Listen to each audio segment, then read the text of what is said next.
हाँ गति होती है, सब में गति होती है, हाँ गति सब में होती है।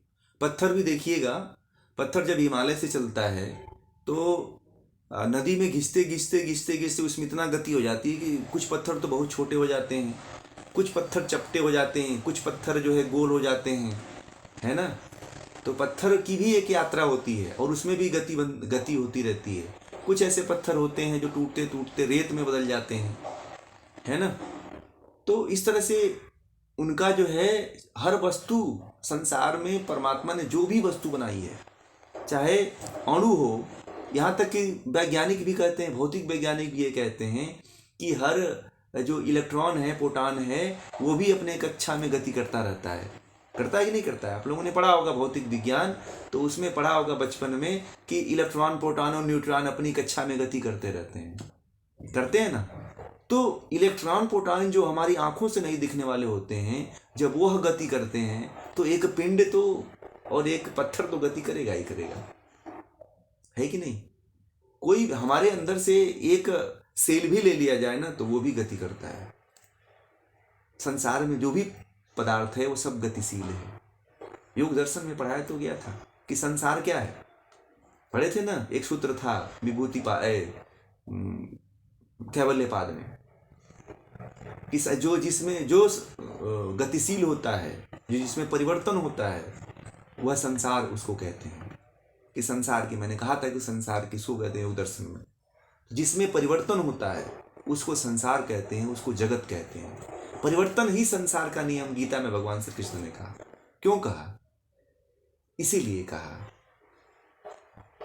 कि जो संसार है वह परिवर्तनशील है, और इसको कौन बनाया है? इसको परमात्मा ने बनाया है, और परमात्मा की कृपा से ही गतिशील हो रहा है, और परमात्मा की ही कृपा से, परमात्मा के ही आदेश से हर तत्व में, हर पदार्थ में गति उत्पन्न होती है। कोई भी कहते हैं ना कि एक पत्ता भी बिना परमात्मा की इच्छा से नहीं हिल सकता है, वो परमात्मा की कृपा से है एक पत्ता पत्ता हिलता है। परमात्मा की इच्छा ना हो तो एक मनुष्य भी खड़ा खड़ा पत्थर बन जाएगा, एक मनुष्य भी खड़ा खड़ा मूक हो जाएगा। परमात्मा की इच्छा होती है तो आप संसार को देखिए, आप मनुष्यों में ही लोगों को देखिए कि आपकी तरह ही लोग ही कई तरह का जीवन जीते हैं। कोई बहुत अच्छा जीवन जीता है, कोई समझदारी का जीवन जीता है, कोई पागलों का जीवन जीता है, कोई नाचने गाने वाले का जीवन जीता है, कोई कबाड़ उठाने वाले का जीवन जीता है, कोई निम्न स्तर का जीवन जीता है। तो इस तरह से बहुत से जीवन हैं, हमारे ही जीवन में बहुत कैटेगरियां हैं, बहुत से अवसर हैं, ठीक है ना।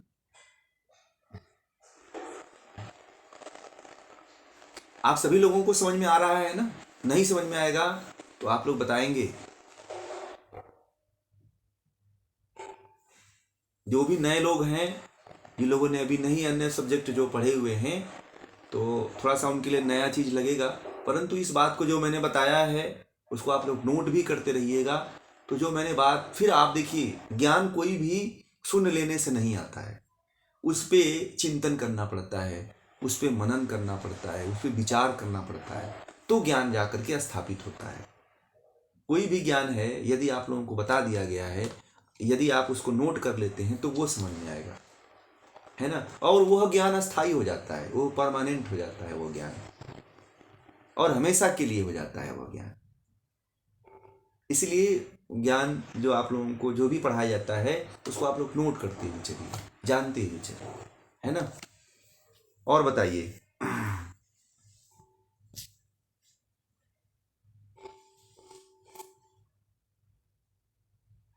एकदम आप साक्षी भाव की तरफ ही जाएंगे।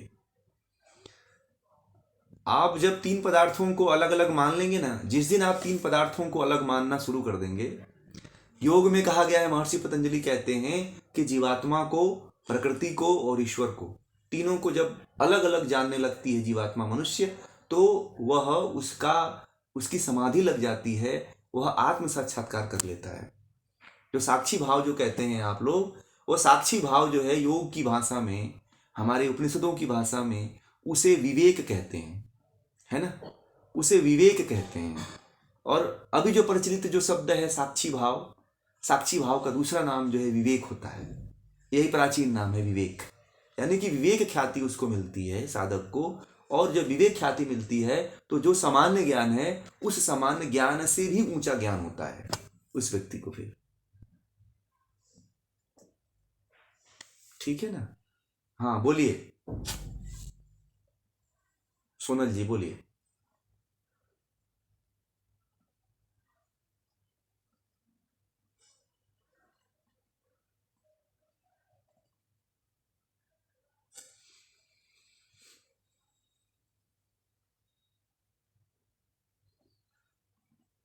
आपको यही तो इस सूत्र में पहले इस मंत्र में बताया गया कि आपके अंदर क्या है, आपकी जीवात्मा है ना?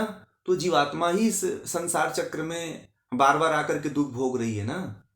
भाई अब मोक्ष क्यों चाहिए आपको? दुखों से छुटकारा पाना चाहते हैं ना, इसीलिए तो इस संसार में कितना दुख है। थोड़ा सा सुख मिलता है और आप देखिएगा आपके जीवन में 10% सुख मिलता है और 80-90% जो है दुख ही रहता है। दुख में ही जीवन जीते हैं, परंतु उस दुख को अपना स्वभाव बना लेते हैं तो हमें नहीं पता चलता है कि हम दुख में हैं। हमारे घर में हमारे लोग, हमारे जो आसपास लोग हैं यही कहते हैं कि ये तो संसार है। आपको कष्ट होता है, आपको पीड़ा होता है तो लोग कहते हैं कि ये तो संसार है, ये तो संसार में होता है ना? तो इस संसार से मुक्त होने के लिए आपको परमात्मा को जानना चाहिए, उस ब्रह्म को जानिए जो सबका कारण है। उसको जान जाएंगे तो आप अपने आप को जान जाएंगे कि मैं कौन हूं। सबसे पहले उपनिषद कहता है कि अपने आप को जानो कि मैं कौन हूं। पहले तो आप अपने आप को जानिए कि मैं कौन हूं। जब तीनों पदार्थों की बात आ गई कि तीन पदार्थों को आप अलग अलग मानेंगे, जब तीन पदार्थों को अलग अलग मान लेंगे आप, तब आपको पता चलेगा कि हमें क्या करना चाहिए। आपको यही करना चाहिए कि आप सर्वप्रथम जो है अपने आप को जानें। जब अपने आप को आप जान जाएंगे तो परमात्मा का साक्षात्कार स्वतः ही होने लगता है, सहज ही लग जाता है समाधि, है ना? इसलिए अपने कल्याण के लिए कर्म करिए, ज्ञान को बढ़ाइए, अविद्या को नष्ट करिए। अविद्या कैसे नष्ट होगी कि आपको पहले सूत्र इस मंत्र में बताया गया, ये जो भी जगत है इसको त्याग पूर्वक जियो। आप ये मत समझो कि इसमें कुछ मेरा है। जैसे मैंने गाड़ी का उदाहरण दिया कि आप किसी का गाड़ी लेते हो तो आप ये मत समझो कि यह गाड़ी जो है मेरी है। एक दिन के लिए किसी का उधार लेते हो तो मन में ऐसा आता है क्या? नहीं आता है ना। आप ये सोचते हो कि अरे तो फला व्यक्ति का है, ये तो मेरी है ही नहीं है, मैं तो बस एक दिन के लिए चलाने के लिए लिया हूं। इसी तरह जो है अपने शरीर को आप मान लीजिए कि आपकी शरीर क्या है, वह भी किसी के, वह भगवान के द्वारा, ईश्वर के द्वारा दिया हुआ है, और वह भी हमें दिया हुआ है कि तुम इस संसार में जी लो। परंतु संसार में किस तरह जीना चाहिए, कहाँ जीना चाहिए, किस तरह से जीना चाहिए, यह हमें आना चाहिए।